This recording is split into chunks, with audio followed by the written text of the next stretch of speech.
Okay, I know what you're thinking. You're probably thinking, in general, these reviews are like so late. These movies are so old.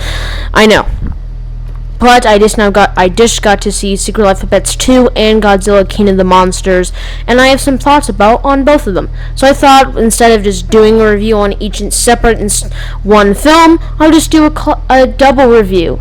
So I'll first start talking about Secret Life of Pets 2 and Godzilla King of the Monsters, which both of these reviews will contain full-on spoilers for these films. You've been warned. So let's start off with Secret Life of Pets 2. Let's talk about it. He's nothing I do good enough for you, mother! So, what did I think of Secret Life of Pets 2? Well, I thought it was an okay film. I actually really enjoyed the first Secret Life of Pets. It's not a perfect film, but I thought it was a fun animated film by Illumination, which sometimes they make interesting films. So, what did I like about Secret Life of Pets 2? Well, the voice talent and animation is still pretty great. The old and new characters are really good. A standout to me is Snowball, voiced by Kevin Hart. He's a really fun, really likable character, and most of the laughs came from him for me.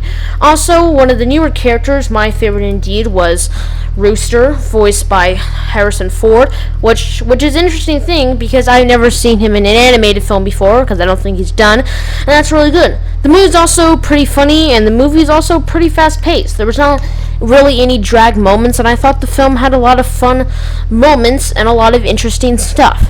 It's not a perfect movie, but I thought it was fun. Now, before I get to the things I'm negative going to say, this is a fine movie. It's a fun kids movie that you can take your kids to see, and they'll enjoy it. It's not a great movie, though, so let's talk about what I didn't like. The movie has too many plot points going on. There's so many devices and plots going on in this film. There's the kid one, and they're going on vacation in a farm. There's the one with Max's favorite ball, Mr. B, and that one. There's one with Snowball and the new dog with the tiger and the catcher. There's just too many plot lines, and they don't always go together. My favorite one would probably be the farm one, because that's where we got Max and Harrison Ford doing the fun stuff they do, and I thought that was my favorite plot line in the entire film. The film was also not really funny in most parts. There were some really fun moments, but the film doesn't really do most things in the comedy. The villain's not good, and most of the plot lines don't really gel. I have nothing much to say about this film. It's just okay. I'm going to give Secret Life of Pets 2 a C+. So now let's talk about Godzilla King of the Monsters. Did I like it? Well, let's talk about it. That life will carry on.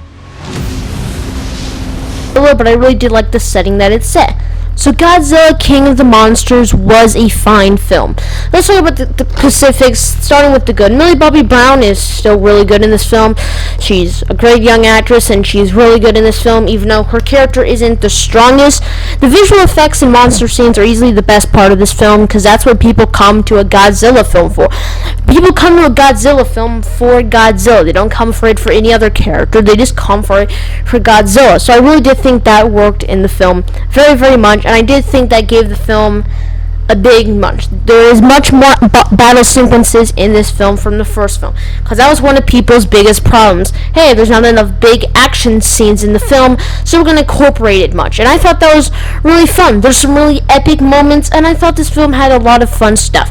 That's what I liked. Let's talk about what I didn't like. The movie's characters, even Millie Bobby Brown, are not well written at all.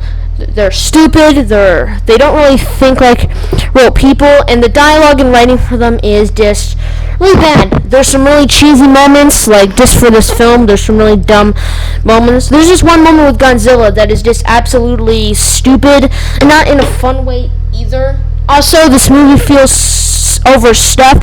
There's just so many monsters, it just feels like different films coming together. The Japanese guy and his assistant dying in the film, and Millie's character's mom dying.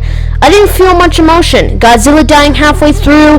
The film is really badly paced. It's a very short movie, coming at 2 hours and 11 minutes. I just feel like the film was a bit overpaced. Also, these people are invincible. Like in the final battle, Millie Bobby Brown's character should have died like so many times in the film. Overall, the film is fun with some fun monster sequences. I really enjoyed watching the film. I'm gonna give Godzilla King of the Monsters a B. So those were my thoughts on Secret Life of Pets and Godzilla King of the Monsters. What do you think of these? Let me know all your thoughts down in the comments below. If you guys like this video, guys subscribe and check out my Instagram at general_Daniel. Thanks for watching, and I'll see you next time. General out.